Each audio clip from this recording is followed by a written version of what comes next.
दोस्तों नमस्कार। आज की वीडियो में हम बात करेंगे UDICE प्लस 2023-24 में टीचर मॉड्यूल कैसे अपडेट करना है।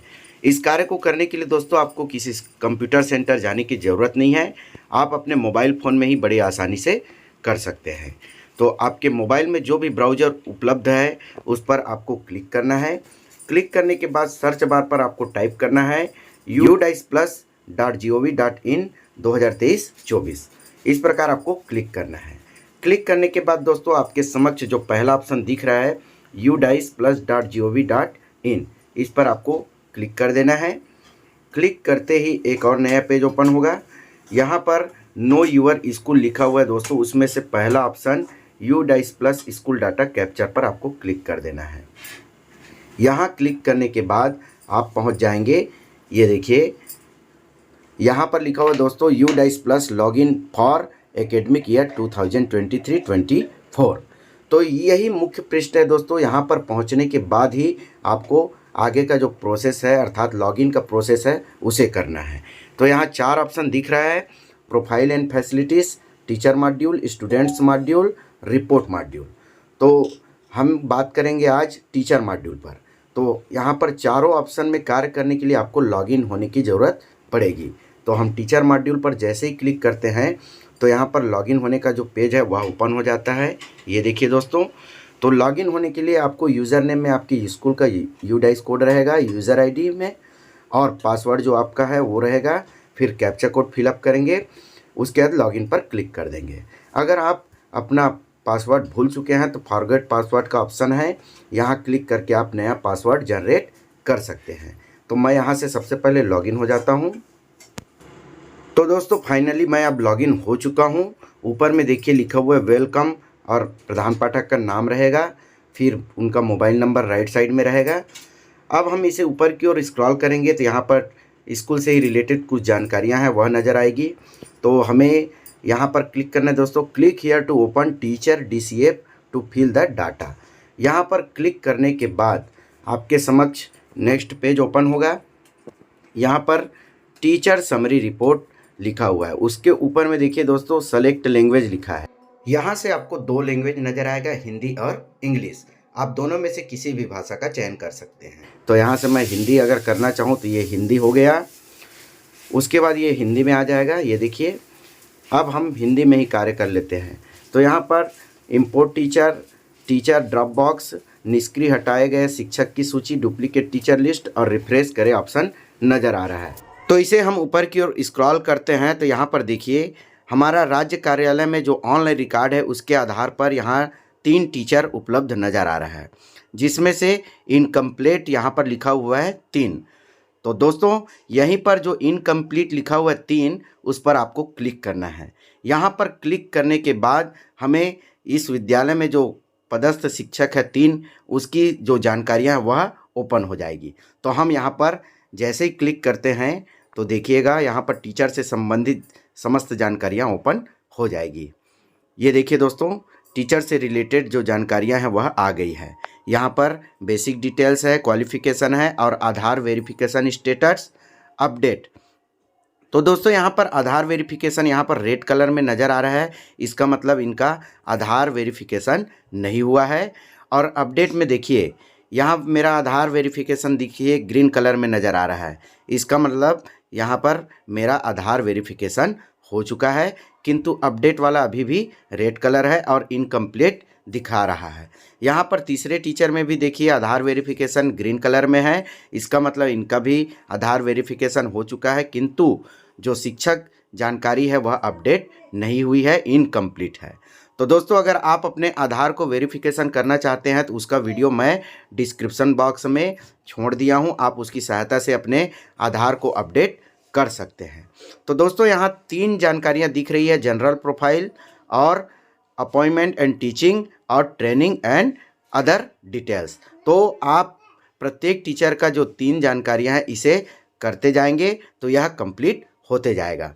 तो मैं यहाँ से जनरल प्रोफाइल पर क्लिक करके ये देखिए मैंने ओपन कर लिया हुआ है।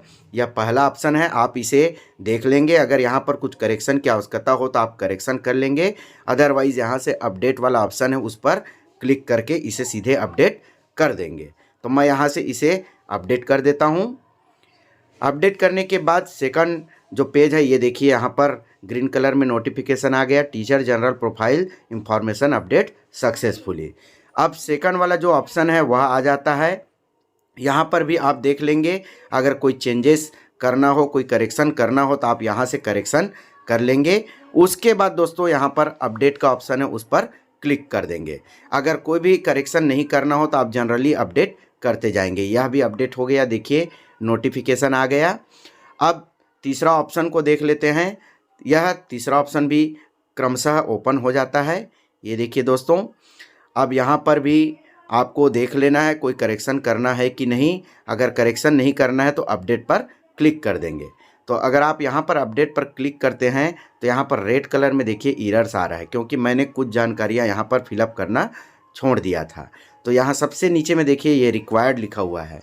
तो दोस्तों हमें ध्यान रखना है, सभी जानकारियाँ फिलअप करना ज़रूरी है।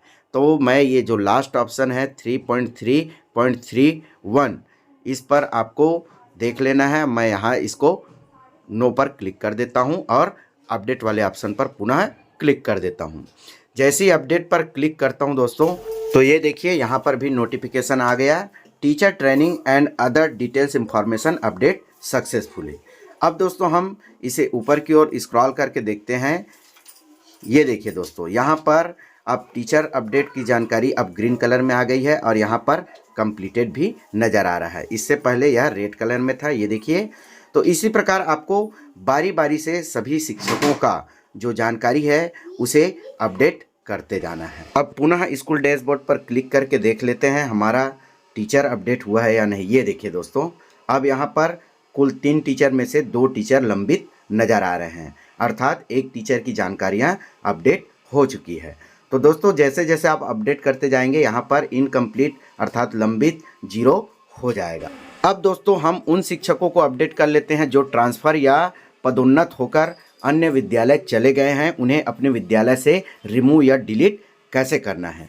तो यहाँ पर कुल 3 टीचर नज़र आ रहा है, आपको उस कुल 3 लिखा हुआ है उसी 3 पर क्लिक करना है।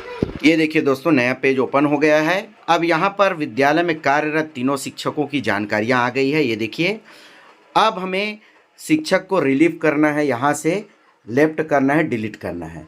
तो लास्ट में देखिए स्टेटस ऑब्लिक एक्शन लिखा हुआ है, उसमें डिलीट का आइकन है और लेफ्ट स्कूल लिखा हुआ है। इस पर आपको क्लिक करना है। जिस शिक्षक को स्कूल से डिलीट करना है उसके लिए है। तो यहाँ से लेफ्ट स्कूल पर आप क्लिक करेंगे। क्लिक करने के बाद शिक्षक से रिलेटेड जानकारियाँ आ जाएगी। और दोस्तों यहाँ पर टीचर का नेशनल कोड भी नज़र आ रहा होगा। तो आपको ध्यान रखना है, डिलीट करने से पहले टीचर का जो नेशनल टीचर कोड है उसे आपको नोट कर लेना है। इस बात को ध्यान रखेंगे, टीचर को डिलीट करने से पहले उसका जो नेशनल टीचर कोड है उसे आप नोट कर लेंगे। उसके बाद आपको नीचे में देखिए are you sure to send the particular teacher to drop box. तो दोस्तों अगर आप श्योर हैं तो आप आगे का प्रोसेस करेंगे। अब यहाँ पर सेलेक्ट रीजन, किस रीजन से आप टीचर को डिलीट कर रहे हैं, लेफ्ट कर रहे हैं। तो यहाँ 4 ऑप्शन है, due to retirement, transferred, shifted to another school, due to job left और ड्यू टू डेथ। तो दोस्तों यहाँ पर मान लो प्रमोशन होकर अन्यत्र गए हैं, तो मैं सेकंड वाला ऑप्शन चूज़ कर लेता हूँ। अब यहाँ पर रिमार्क लिखना है, तो आपको रिमार्क लिख देना है प्रमोशन टू अदर स्कूल या ट्रांसफ़र टू अदर स्कूल। उसके बाद दोस्तों नीचे में last date in service school, यहाँ पर आपको इस विद्यालय से कार्य मुक्ति तिथि है उसको आपको यहाँ पर फिलअप करना है। फिर लेफ्ट स्कूल जो दिख रहा है उस पर आपको क्लिक कर देना है। चूँकि मुझे टीचर को लेफ़्ट नहीं करना है इसलिए मैं यहाँ से बैक हो जाता हूँ। जब आप लेफ़्ट करेंगे, किसी टीचर को डिलीट करना हो तो ये तीनों जानकारियाँ फिलअप करने के बाद लेफ़्ट स्कूल पर क्लिक कर देंगे। अब हम यहाँ से बैक हो जाते हैं। अब दोस्तों हमारे पास सेकंड ऑप्शन आता है, कोई टीचर हमारे विद्यालय में आया है प्रमोशन होकर या ट्रांसफ़र से, तो उन्हें कैसे ऐड करना है। तो यहाँ पर पहला ऑप्शन दिख रहा होगा इंपोर्ट टीचर, इस पर आपको क्लिक करना है। इस पर क्लिक करने के बाद यहाँ पर देखिए नेशनल कोड नज़र आ रहा है। तो यहाँ पर उस टीचर का नेशनल कोड लिखना है और उसका डेट ऑफ बर्थ, फिर गो पर क्लिक कर देना है। क्योंकि हमारे पास अभी टीचर का नेशनल कोड नहीं है, तो दोस्तों यहाँ पर गेट नेशनल कोड लिखा हुआ है, इस पर आपको क्लिक कर देना है और टीचर का आधार नंबर और उसका डेट ऑफ बर्थ फिलअप करके सर्च करेंगे तो उसका नेशनल कोड आ जाएगा। तो मैं यहाँ पर अपने ही आधार नंबर और डेट ऑफ बर्थ फिल करके बता रहा हूँ कैसे होगा। ये देखिए दोस्तों, मैंने फिलअप कर दिया और सर्च पर जैसे मैंने क्लिक किया तो ये देखिए नेशनल कोड आ गया है। अब मैं इस नेशनल कोड को यहाँ से कॉपी कर लेता हूँ और ये कट वाले मार्क पर क्लिक कर देना है। फिर यहाँ पर नेशनल कोड में उसे पेस्ट कर देना है। तो मैं यहाँ से उसे पेस्ट कर देता हूँ। पेस्ट करने के बाद पुनः आपको यहाँ पर डेट ऑफ बर्थ फिलअप करना है, तो मैं पुनः डेट ऑफ बर्थ फिल कर देता हूँ। अब उसके बाद दोस्तों गो पर आपको क्लिक करना है। गो पर जैसे ही आप क्लिक करेंगे तो टीचर से ये देखिए मेरे से संबंधित जानकारियाँ आ गई है। यहाँ पर डेट ऑफ ज्वाइनिंग भी है, नेशनल कोड, नाम है और डेट ऑफ बर्थ। अब नीचे में रेड कलर में देखिए दोस्तों, you can not import this teacher assigned with national code, ये है ऑलरेडी एक्टिव इन स्कूल। तो दोस्तों यह टीचर एक्टिव है ऐसा करके इस स्कूल में एक्टिव है, इसलिए आप इसे इंपोर्ट नहीं कर सकते करके नोटिफिकेशन आया हुआ है। जब आप टीचर को इंपोर्ट करेंगे उस समय आपको यहाँ पर कुछ एक जानकारियाँ आएगी, टीचर से रिलेटेड पूरा नाम रहेगा और इंपोर्ट का ऑप्शन रहेगा और इंपोर्ट का रीज़न भी आपको वहाँ पर लिखने के लिए रिमार्क में आएगा, फिर आप उसे इंपोर्ट कर लेंगे। तो दोस्तों इसी प्रकार आपको टीचर को इंपोर्ट भी करना है और डिलीट भी करने का कार्य करते जाना है। आने वाले वीडियो में मैं आपको स्टूडेंट मॉड्यूल कैसे फिलअप करना है उसको बताऊंगा। तब तक के लिए आप हमारे चैनल से जुड़े रहें। बहुत बहुत धन्यवाद।